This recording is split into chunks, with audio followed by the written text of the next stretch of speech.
especially the Gen Z of Chapainababganj, the Gen Z of Rajshahi, তোমরা দেখিয়ে দিয়েছ কিভাবে কিভাবে জালিমকে শায়েস্তা করতে হয়। আল্লাহু আকবার। চোখের ইশারায় কি তাদের কানেক্টিভিটি, কি তাদের বোঝাপড়া। 16-17 বছরে যেটা করা যায় নাই, অল্প কয়েকদিনের ব্যবধানে তাদের ইউনিটি গোটা বাংলাদেশকে উজ্জীবিত করেছে। চিৎকার করে বলেন ঠিক কিনা? এই উচ্ছ্বাস, এই ইউনিটি, এই সম্প্রীতি আমাদেরকে বজায় রাখতে হবে। এই যে আমরা ইউনাইটেড, আমরা উচ্ছ্বসিত, আমরা একসাথে দেশ গড়ার কাজে ঐক্যবদ্ধ হতে চাই, এটা আবার অনেকের ভাল লাগে না। ঠিক কিনা বলেন?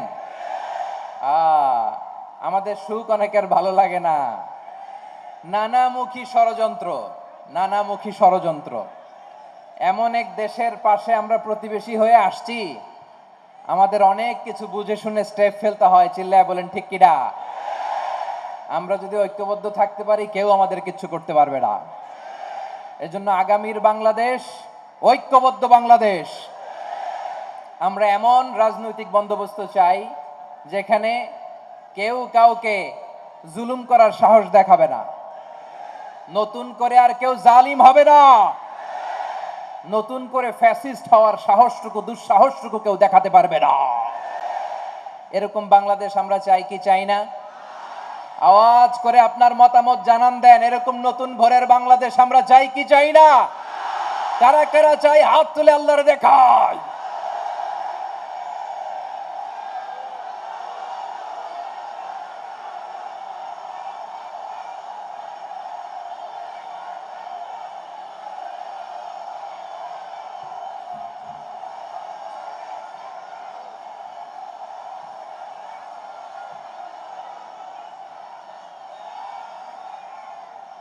মাশাআল্লাহ, মাশাআল্লাহ। বসুন বসুন আমার চাপাই নবাবগঞ্জের ভাইয়েরা।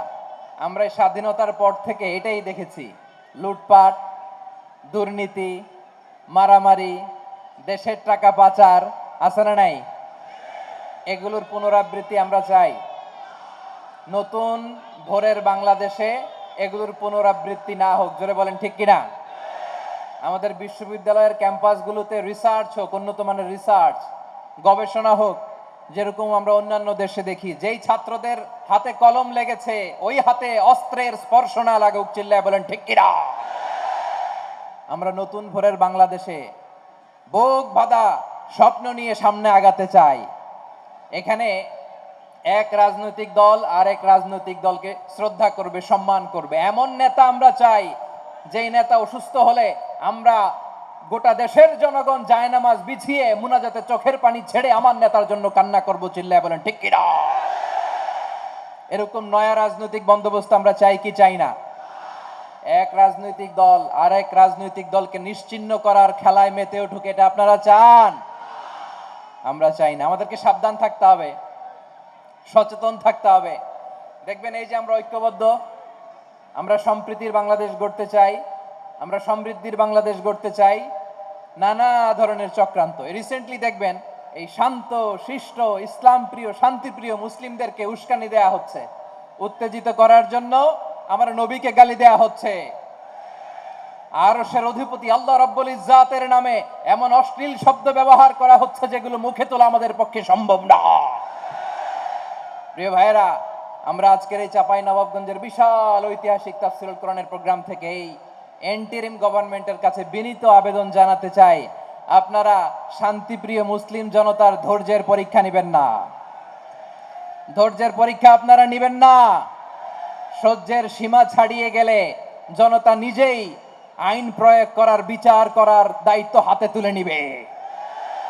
এটা আমরা চাই না। এটা আমরা চাই না, আমরা চাই না। যারা আল্লাহ রাসূল সাল্লাল্লাহু আলাইহি ওয়াসাল্লামের সম্মানকে খাটো করে, আল্লাহ এবং আল্লাহর রাসূলকে নিয়ে কটূক্তি করে, অবমাননাকর শব্দ ব্যবহার করে, অশ্লীল শব্দ ব্যবহার করে, তাদের ব্যাপারে আমরা সর্বোচ্চ শাস্তি কামনা করি।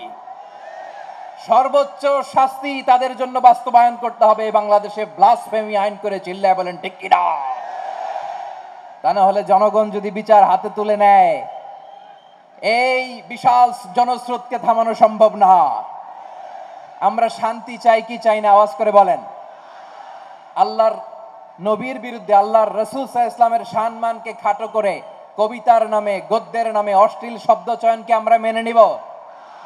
অশ্লীলতাকে আমরা মেনে নিব? কারণ আল্লাহর নবী আমার ঈমান, আমার নবী আমার ঈমান। নবীকে ভালোবাসা ঈমানের অংশ শুধু এতটুকু নয়, আমার নবীর ভালোবাসাটাই হচ্ছে ঈমান। চিল্লায় বলো ঠিক কিনা?